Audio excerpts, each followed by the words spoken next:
எல்லோருக்கும் இனிய மாலை வணக்கம் மக்களே. கவலைப்படுவதை நிறுத்துங்கள் நிகழ்ச்சியின் வழியாய் மீண்டும் இன்று இரவு ஒரு புது வாரத்தினுடைய துவக்கம், புது மாதம், புது வாரத்தினுடைய துவக்கம். நீங்க ஒருவேளை யோசிக்கலாம், ஏற்கனவே பல நாட்கள் கடந்து விட்டது, அதாவது ஒரு வாரம் கடந்து விட்டது, ஒரு மாதத்துக்கும் தாண்டி நாம் சென்று கொண்டிருக்கிறோம். எப்படி நான் இதை ஒரு புது நாளாய் கருதுவது, புது வாரமாய் கருதுவது? நிஜத்துல சரீரபூர்வமாய் பேசும்போது இதுதான் அர்த்தம். நீங்கள் சொன்னதை போல, நீங்கள் யோசிப்பதை போல. ஆவிக்குரிய விதத்துல பேசும்போது ஒவ்வொரு நாளும் தேவன் கொடுக்கிற ஒரு புது வாய்ப்பு மக்களே. ஒவ்வொரு நாள் தேவன் கொடுக்கிற ஒரு புது வாய்ப்பு. ஒரு இரவு முடிந்து ஒரு பகல் தொடங்கும் போது சாயங்காலமும் விடியற் காலமும் ஆகி முதலாம் நாள் ஆயிற்று. எவ்வளவு அருமையான ஒரு வார்த்தை. அதாவது பைபிள் ஒவ்வொரு நாளும் தேவன் என்னென்ன செய்தார் என்பதை வரிசைப்படுத்துகிறது. பல நேரம் மக்களுடைய யோசனை தெரியுமா, என் வாழ்க்கையில எவ்வளவு வருஷங்களை நான் இழந்துட்டேன், எவ்வளவு வாய்ப்புகளை இழந்துட்டேன், வீணாக்கி விட்டேன். அதாவது சிந்தப்பட்டது அல்லது கெட்டு போனது, வீணானது, இதேதான் எல்லா நேரம் நம்முடைய நினைவுகளிலே நாம் ஓட விடுகிறோம்.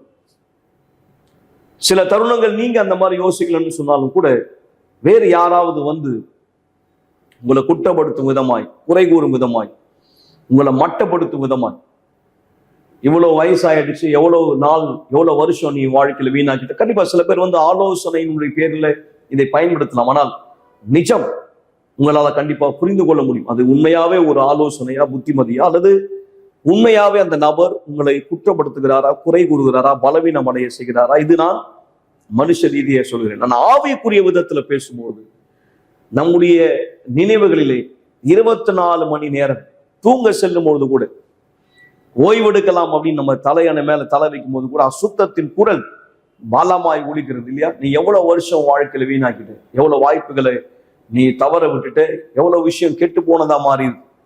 நீங்க யார் இந்த நிகழ்ச்சியில என்ன பார்த்து கொண்டிருக்கீங்களோ, நீங்கள் முடிந்து போனதை நினைத்து வருத்தப்படுகிற ஒருவரா, கெட்டு போனதற்காய் வேதனைப்பட்டு கொண்டிருக்கிற ஒருவரா, வாய்ப்புகளை தொலைத்ததற்காய், இழந்ததற்காய் உங்களை குற்றப்படுத்தி கொண்டிருக்கிற ஒருவரா? இந்த நிகழ்ச்சியிலே தொடர்ந்து இணைந்திருங்கள் மக்கள். தேவன் உங்களுக்கு ஒரு புது வாய்ப்பு கொடுக்கிறார் என்பதை மறந்து விடாதீர்கள். நீங்கள் எங்கே இருந்து யார் இந்த நிகழ்ச்சி கேட்டுக்கொண்டிருந்தால் இந்த சமயம் ஒரு தண்ணீர் பாட்டில் அல்லது ஒரு டம்ளர் தண்ணி ஆயத்தப்படுத்திக் கொள்ளுங்கள். இந்த நிகழ்ச்சியின் இறுதியிலே நீங்கள் என்னோடு விசுவாச ஜபத்திலே ஒன்றிணைவீர்கள். அதற்கு முன்பாய் நாம் பேசிக் கொண்டிருக்கிற வார்த்தையின்படியான ஒரு அற்புதமான சாட்சி நான் உங்களுக்கு முன்வைக்க விரும்புகிறேன். இந்த சாட்சியில கவனம் கொடுங்கள் மக்களே.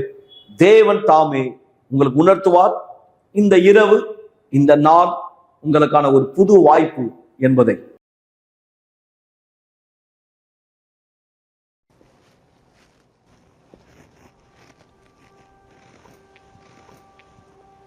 நான் எலும்பு உருக்கி நோயோட பிறந்தேன். நான் சரியான வளர்ச்சி இல்லாம பிறந்தேன். இந்த எலும்புருக்கி நோய் நிறைய வலிகளை கொண்டு வரும், ஒரு அசௌகரியத்தை கொண்டு வரும். குழந்தை வளர்ச்சியில இது பாதிப்பை ஏற்படுத்தும்.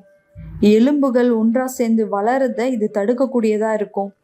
அந்த எலும்பு வளர்றதுக்கு முயற்சி பண்ணும், ஆனா அதை கடந்து போக முடியாதபடி இது தடுக்கும். அந்த நேரத்துல அது வளர விரும்பும், வளர முடியாததுனால இது அதிகமான வலியானதை கொடுக்கும். ஏன்னா இது எலும்பு அப்படியே திருப்பிடும், அதிகமா வலியானது இருக்கும். என்னுடைய இடுப்புடைய மூட்டு அந்த இடத்துல சரியா இல்லை, அதனால நான் அடிக்கடி கீழே விழுவேன். நான் எதை செய்ய போனாலும், நான் நடந்தாலும் அந்த சமநிலைமை இல்லாததுனால நான் கீழே விழுவேன். ரொம்ப மோசமா விழுந்துருவேன். எப்போ என்னுடைய அப்பா என் நிலைமையுடைய குறைபாடை கண்டறிஞ்சாரோ அவருக்கு இது ரொம்ப அவமானமா இருந்தது. அவருக்கு அது ரொம்பவுமே அவமானமா இருந்தது. எப்பவுமே அவர் என்னை மறைச்சு வைப்பாரு. ரொம்ப கடுமையான வார்த்தையை என்னிடத்துல பயன்படுத்துவாரு. ரொம்ப பலனா என்கிட்ட பேசுவாரு. ஒரு ஊனமான பெண், உனக்கு தெரியும், நீ எதுக்குமே பிரயோஜனம் இல்லை.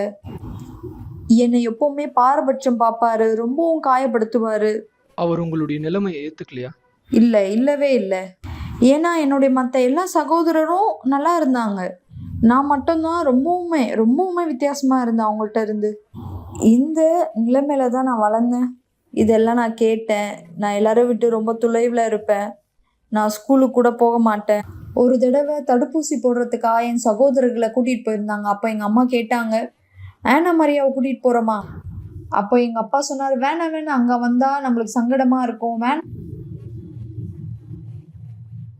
என் ஆத்துமால நான் கசப்பு உணர்ந்தேன். கசப்பு.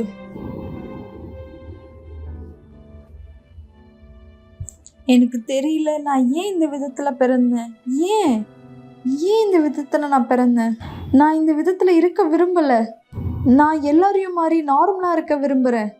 இங்கே இருக்க இந்த பிரச்சனை இங்கே என்னுடைய தலையை பாதிக்குது, இங்கே ஒரு குழப்பத்தை ஏற்படுத்துது. அதனால் எனக்கு என்ன வேணும்? ஏற்கனவே அந்த குடும்பத்துக்கு நான் ரொம்ப தொல்லையாக இருக்கேன்னு நினச்சேன். நான் இங்கே வளர்ந்த பொழுது எலும்புருக்கி நோயோடு மூச்சு குழாயில் பிரச்சனை அதிகமாக இருந்தது. நான் வளரும் பொழுது இது அதிகரிச்சது.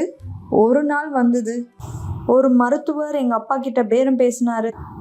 சில கால்நடை மிருகங்கள் பற்றி, சில வியாபாரத்தை பற்றி. நான் அந்த வாய்ப்பை பயன்படுத்தி பதுங்க ஆரம்பித்தேன்.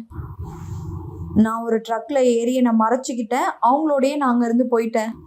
எப்போ அவங்க என்னை பார்த்தாங்களோ அவங்க ரொம்ப பரிதவிப்போடு என்னை பார்த்தாங்க. அவங்க சொன்னாங்க, என்னை எங்கள் அப்பா அம்மா கிட்ட கூட்டிகிட்டு போய் விட்டுறேன்னு. அவங்க கூட என்னை வச்சுக்க முடியாதுன்னு சொன்னாங்க. நான் அதிகமாக அழுதேன். பிற்பாடு அவங்க என்னை சமாதானப்படுத்தினாங்க. என் கூட அவங்க அங்கே வந்தாங்க. அவங்க அங்கே வந்த பிற்பாடு அவங்க அவர்கிட்ட பேசினாங்க. அவங்க கூட என்னை வச்சுக்கிறேன்னு சொன்னாங்க. அவங்க என்னை பார்த்துக்கிறேன்னு சொன்னாங்க. அப்போ எங்கள் அப்பா சொன்னார், ஆமாம், நீங்கள் உங்கள் கூட கூட்டிகிட்டு போகலாம், அவ எதுக்குமே மதிப்பானவை இல்லை. மருத்துவர் அங்கே பொருட்களை குறித்து அங்கே எங்கள் அப்பாவோட பேரம் பேசினாங்க. ஆனால் எனக்கு எந்த விலையுமே இல்லை. எங்கள் அப்பா எனக்கு எந்த பேரமும் பேசல, என்னை இலவசமாக கொடுத்தாரு. என்னை அவங்க வீட்டுக்கு கூட்டிகிட்டு போனாங்க. அந்த மருத்துவரை என்னை ஸ்கூலில் சேர்த்தாங்க. அது வரைக்கும் எனக்கு எப்படி படிக்கணும்னு தெரியாது. அவங்களுடைய வீட்டில் மருத்துவர் அவங்களுடைய தோழியோடு சேர்ந்து ஒரு சிகிச்சையின் மூலயமா, ஒரு அறுவை சிகிச்சை மூலயமா என்னை எப்படி சரிப்படுத்துதுன்னு பார்த்தாங்க. என்னுடைய வாழ்க்கையை எப்படி இன்னும் சரிப்படுத்த முடியும்னு அவங்க என்னை அனுப்புனாங்க. திரும்ப கூட்டிகிட்டு வந்தாங்க. என்னை பிரசிலியாவுக்கு அமிச்சாங்க. அங்கே மருத்துவமனையில் என்னை அவங்க ஒப்படைச்சாங்க. அங்கே அந்த மருத்துவர் எனக்கு எல்லா சிகிச்சையும் ஆரம்பித்தார்.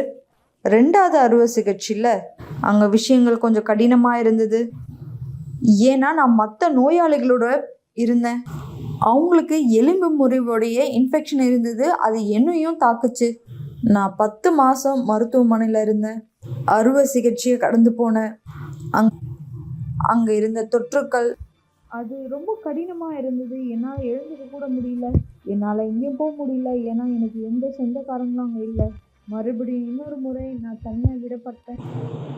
அங்கே தான் நான் கிறிஸ்மஸ், புத்தாண்டு, கார்னவல், ஈஸ்டர், தாயார்கள் தினம், இது எல்லாத்தையுமே அந்த அறைக்குள்ளே தான் நான் கடந்து சென்றேன். இது எனக்கு ரொம்பவுமே கடினமாக இருந்தது. சில நேரத்தில் எனக்கு அடிப்படையான விஷயங்கள் தேவையாக இருந்தது. எனக்கு பல் விளக்கிறதுக்கான பேஸ்ட்டு தேவையாக இருந்தது. கேட்க யாரும் இல்லை. குளிக்கிறதுக்கு ஒரு சோப்பு தேவையாக இருந்தது. யாருமே இல்லை நான் கேட்குறதுக்கு. சாப்பாடு கூட, ஒரு அப்பமானது கொடுக்க கூட எனக்கு யாரும் இல்லை. நீங்கள் பார்க்குறீங்க இந்த நகரமே புத்தாண்டை கொண்டாடுது. நீங்கள் பார்க்குறீங்க, இல்லை நீங்கள் கேட்குறீங்க. நான் அந்த 11வது மாடியில் இருந்தேன். அப்போ அங்கே மேலே நான் கேட்குறேன். இந்த நகரத்தில் நடக்கிற எல்லா விஷயமும் எனக்கு தெரியுது. ஆனால் எனக்குன்னு யாரும் இல்லை. என்னை பார்க்க யாரும் இல்லை, வரல. ஒரு தோழி கூட இல்லை என்னை பார்க்க. ஒரு நாள் நான் பார்த்தேன், அந்த கதவு வழியாக ஒருத்தவங்க உள்ளே வந்தாங்க அந்த மருத்துவமனையில். அது எங்கள் அப்பா. நான் ரொம்ப சந்தோஷமாக இருந்தேன் அவர் வந்தாருன்னு. அவர்கிட்ட நான் கொஞ்சம் பணமானது கேட்டேன். எனக்காக toothpaste, soap, cheese bread வாங்கிறதுக்காக. ஏன்னா நான் பார்த்தேன் மக்கள் அவங்க உறவினர் இடத்துலேருந்து அன்பை பெறறத. ஆனால் என் அப்பா சொன்னார் அவர் எனக்கு கொடுக்க விரும்பலைன்னு. ஏன்னா அவர் ஏற்கனவே இங்கே வந்ததில் நிறைய செலவு பண்ணிட்டேன்னு சொன்னார். அவர் திரும்ப போகிறதுக்குள்ள கடினம், அவருக்கு இன்னும் நிறைய செலவு இருக்குன்னு சொன்னார். அவர் எனக்கு கொடுக்க எதுவுமே இல்லை, எனக்கு எதுவும் வாங்கி கொடுக்கவும் முடியாதுன்னு சொன்னார்.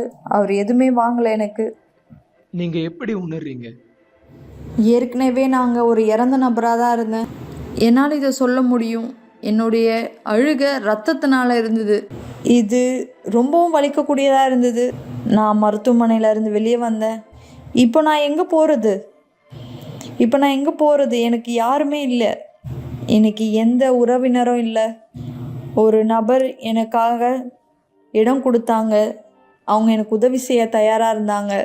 மருத்துவர்கள் என்னை எதை சாப்பிட சொன்னாங்களோ நான் அதை தான் சாப்பிட்டேன். சில நேரத்தில் நான் சாப்பிடக்கூடாத உணவையும் சாப்பிட்டேன். அது எனக்கு தாக்குதலாக இருந்தது. சில நேரத்தில் ஆரோக்கியத்தில் நான் ரொம்பவுமே தனிமையாக உணர்ந்தேன். ஒரு நாள் நான் என் வேலையிலேருந்து திரும்பி வரும்பொழுது நான் ரொம்பவுமே பரிதவிப்போடு இருந்தேன். நான் அங்கே ஆலயத்தினுடைய பேனரை பார்த்தேன். அந்த நாள் நான் உள்ளே வந்து முதல் கூட்டத்தில் கலந்துக்கிட்டேன். நான் அங்கேருந்து போகும் பொழுது, ஏன்னா நான் ரொம்பவுமே இலகுவாக இருந்தேன், பறந்து செல்கிற மாதிரி இருந்தது. நான் தொடர்ந்து தொடர் சங்கிலி ஜெபம் செஞ்சேன். நான் மறுபடியும் தொடர் சங்கிலி ஜெபம் செஞ்சேன். நான் அங்கே என் ஆத்மாவோடு இருந்தேன், முழுமையான கசப்போடு. 2 வருஷம் கடந்து சென்றது. நான் ஆலயத்தில் இருந்தேன். நான் என் வாழ்க்கையில் முன்னேற்றத்தை பார்த்தேன். முழுமையான மாற்றம் பார்க்கல, ஆனால் முன்னேற்றத்தை பார்த்தேன். நான் முழுமையான மாற்றத்தை எதிர்பார்த்தா இன்னும் ஆனால் பெறலை. நான் புரிஞ்சுக்கிட்டேன், இயேசு அவர் வாழ்க்கை எனக்காக கொடுத்துருக்காருன்னு. இயேசு என்னை மன்னிச்சிட்டாரு, ஆனால் என்னால் மன்னிக்க முடியல.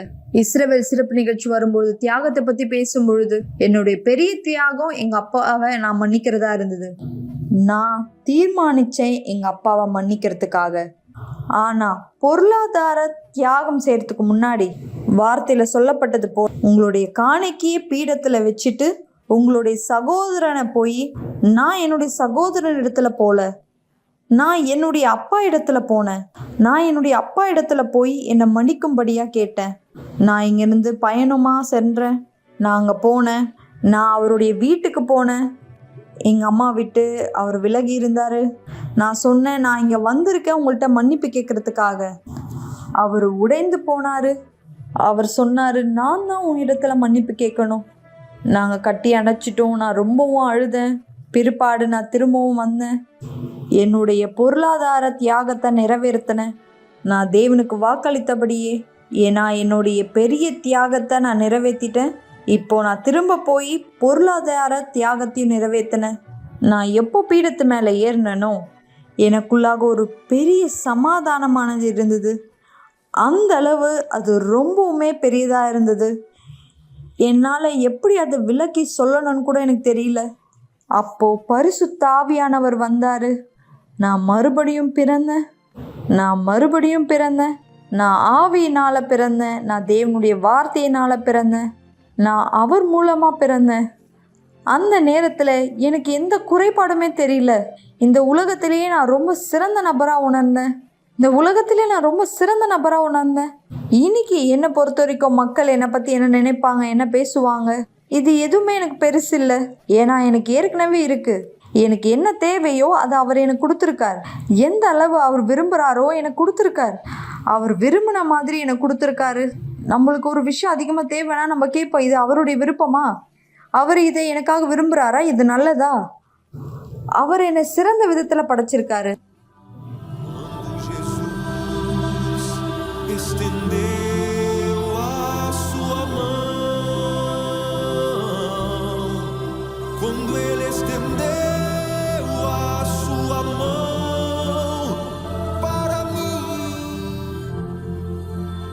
இன்னைக்கு நான் ஜெயம் கொண்டவங்களுக்கு மேலாக இருக்கேன். எனக்கு இப்போ ஒரு குடும்பமானது இருக்கு. நான் படிச்சிருக்கேன். நான் இன்னைக்கு ஒரு நபராக இருக்கேன். ஒரு போட்டியில் மத்திய பொது ஊழியராக இருக்கேன். என்னுடைய படுக்கை எங்கள் அம்மா தான் அதை தைச்சாங்க. உங்களுக்கு அந்த வைக்கோல் தெரியுமா? ஒரு சைடு அதை அவங்க வச்சாங்க. இன்னொரு பக்கத்தில் சோள வைக்கோலானதை வச்சாங்க. இப்போ எனக்கான வீடானது இருக்கு. தேவன் என்ன இப்போ எங்கே வச்சிருக்காரு? என்ன சாம்பல்ல இருந்து, மண்ணுல இருந்து, தூசியில இருந்து எடுத்தாரு. இப்போ எங்கே வச்சிருக்காரு? பிரபுக்களின் மத்தியில். சரியா? இது எல்லாமே நடந்தது பாஸ்டர். இது எல்லாமே அந்தளவு முக்கியம் இல்லை. இது எல்லாமே ஒரு பிரதிபலிப்பு தான். இயேசு அவர் வாழ்க்கை எனக்கு கொடுத்துருக்கார். அவர் ஆவியை கொடுத்துருக்கார். என் ஆத்மால கசப்பு இருந்தது. இறந்த நபரை போல இருந்தேன். சோகத்தோடு, கஷ்டத்தோடு, மன அழுத்தத்தோடு. இன்னைக்கு என் இடத்துல என்ன இருக்கு?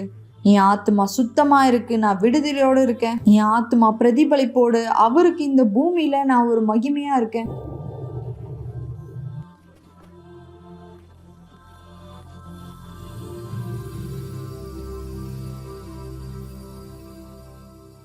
மீண்டும் நிகழ்ச்சியிலே உங்களை வரவேற்கிறேன் மக்களை. யார் நீங்கள்? இந்த அற்புதமான சாட்சியை பார்த்தீர்கள்.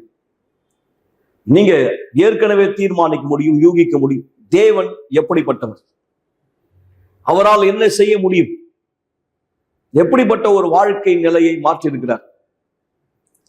அவங்க அந்த பழைய நினைவுகளை உள்ளத்துக்குள்ள, அந்த கசப்புணர்ச்சிகளை, தன்னுடைய ஏமாற்றத்தை உள்ளத்துக்குள்ள வைத்திருக்கிறவரை அவங்களால முன்னோக்கி செல்ல முடியல. அதாவது தேவனுடைய நினைவுகள் அவங்க வாழ்க்கையில நிஜமாக முடியும். தேவனுடைய நினைவுகள் மிக உயர்ந்தவைகள் மக்கள். தேவனுடைய வார்த்தை அதான் நமக்கு சொல்லுகிறது. ஏசாயா 55 அவர் சொல்றார், என் நினைவுகள் உங்கள் நினைவுகள் அல்ல, உங்கள் வழிகள் என் வழிகள் அல்ல. தேவனுடைய வழி பூமிக்கும் வானத்துக்கும் உள்ள தூரம், தேவனுடைய நினைவுகள் பூமிக்கும் வானத்துக்கும் உள்ள தூரம். அதாவது நம்முடைய நினைவுகளோட ஒப்பிடும்போது யோசிச்சு பாருங்க, நீங்க முடிந்து போனதுக்காக, யாரோ ஒருத்தர் செய்த நம்பிக்கை துரோகத்துக்காக, இல்ல யாரோ ஒருத்தர் ஏற்படுத்தின நஷ்டத்துக்காக நீங்க இன்னும் வருந்தி கொண்டு உங்களை குற்றப்படுத்தி கொண்டிருந்தால் நீங்க அடுத்தது எப்படி முன்னோக்கி செல்ல முடியும்? தேவனுடைய வார்த்தை சொல்வதை கவனிங்கள். நாம் இன்னொரு அற்புதமான சாட்சியை குறித்து கேள்விப்பட போகிறோம். தாழ்வு மனப்பான்மையால பாதிக்கப்பட்ட ஒருத்தர், கண்டிப்பாய் வேறு ஒருத்தருடைய வார்த்தையால தாக்கப்பட்டு, இது எவ்வளவு மோசமானது பாருங்க. அவருடைய தாழ்வு மனப்பான்மை அந்த அளவுக்கு மோசமானது. அவர் தன்னுடைய சுய தன்மையை, தன்னுடைய சுய சக்தியை மறந்து இன்னொருத்தரை போலவே தன்னை மாற்றிக்கொண்டார். அதாவது இன்னொருத்தருக்கு என்னெல்லாம் பிடிக்குமோ, இன்னொருத்தர் எப்படி எல்லாம் விரும்புறாங்களோ அது போல நான் என்னை மாற்றிக்கொள்வேன். இன்னொரு விதத்துல எனக்குன்னு இருக்கிற யோசனை அதை பயன்படுத்தாமல் யாரோ ஒருத்தருக்காக என் யோசனையை பயன்படுத்துவது.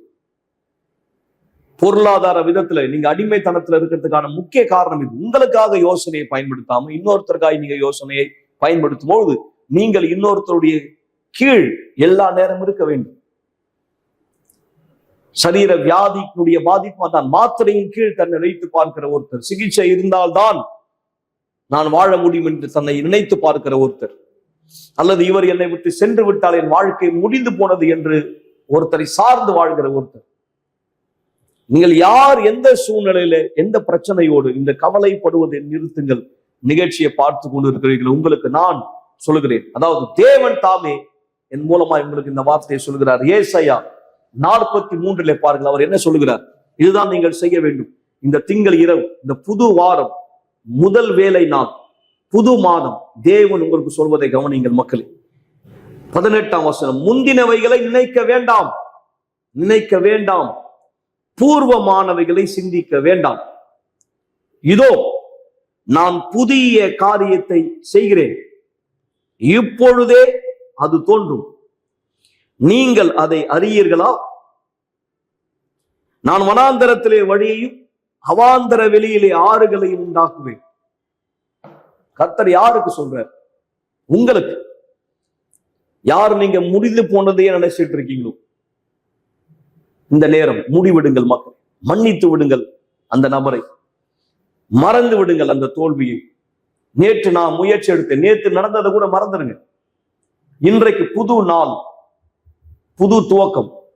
சற்று நேரத்துல தான், சில மணி நேரங்கள் கடந்து இன்னொரு புது நாள் தொடங்க போகிறது. செவ்வாய்க்கிழமை காலை ஆரம்பிக்க போகிறது. புதிதாய் தொடங்குங்கள். கர்த்தர் புது காரியத்தை செய்வதாய் சொல்லுகிறார்.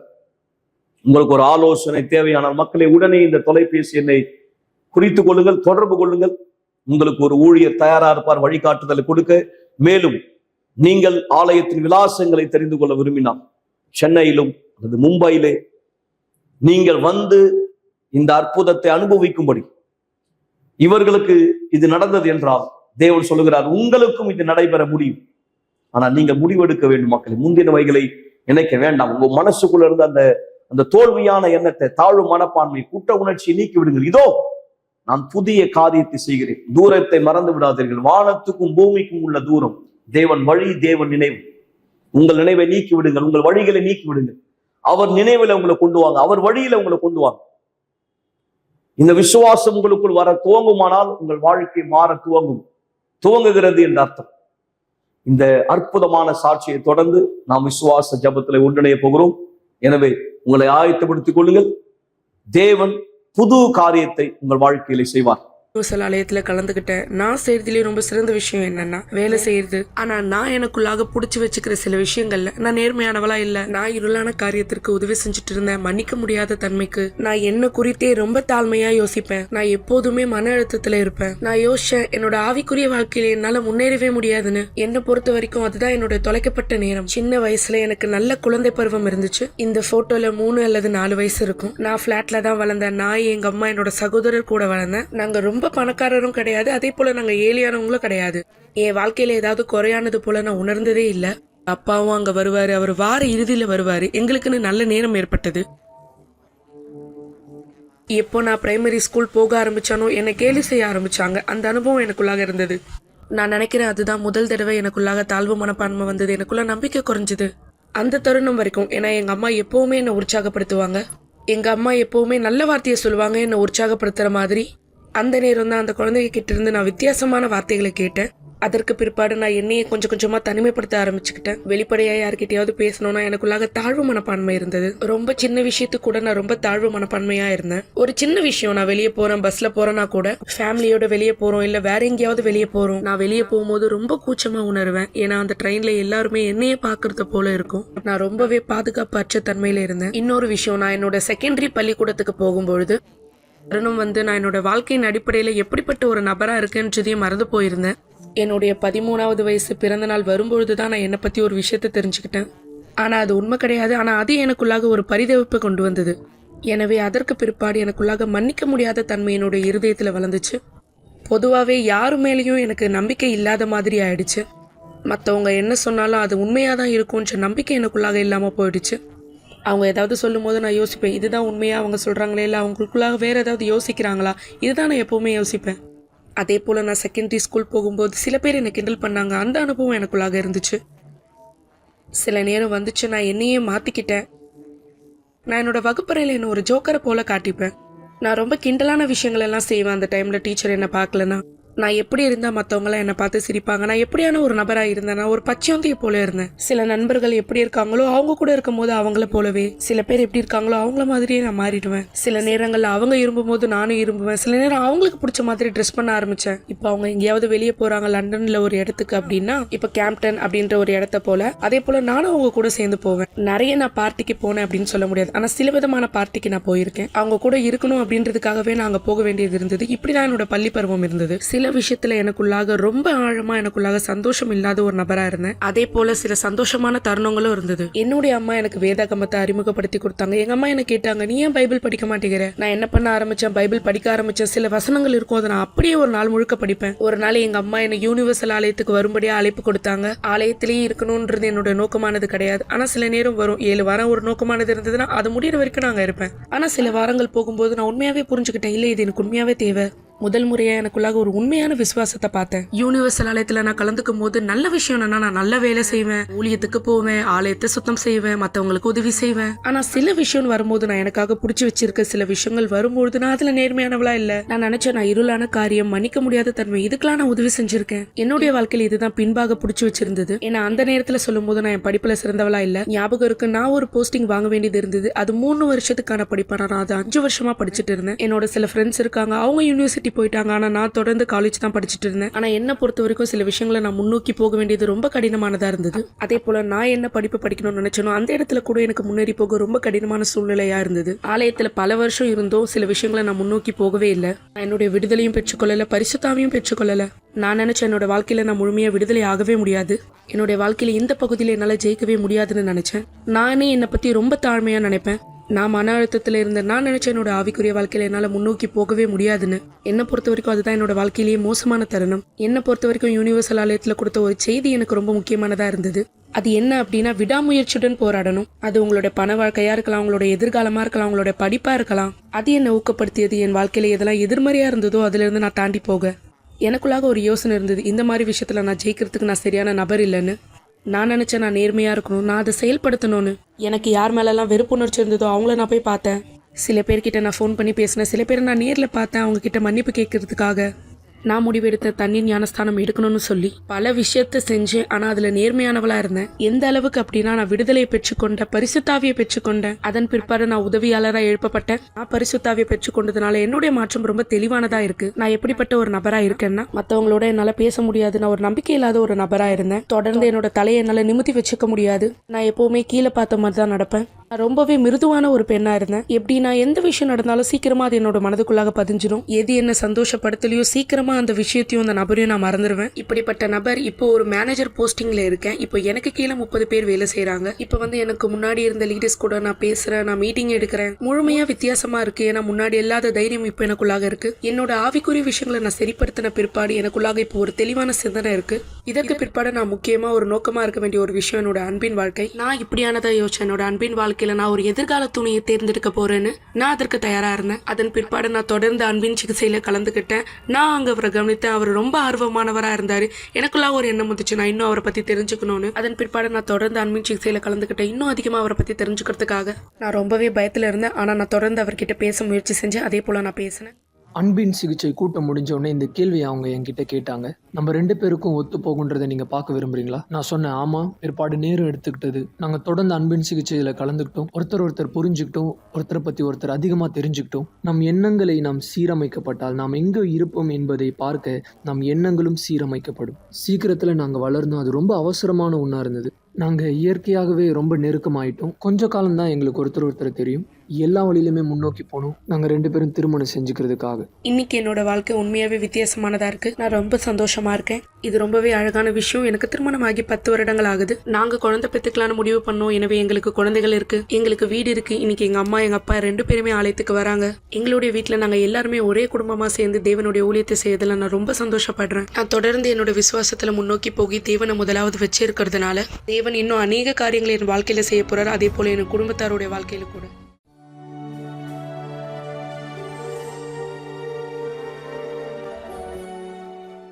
ஜெபம் தேவனுடனான நம்முடைய தொடர்பாகும்.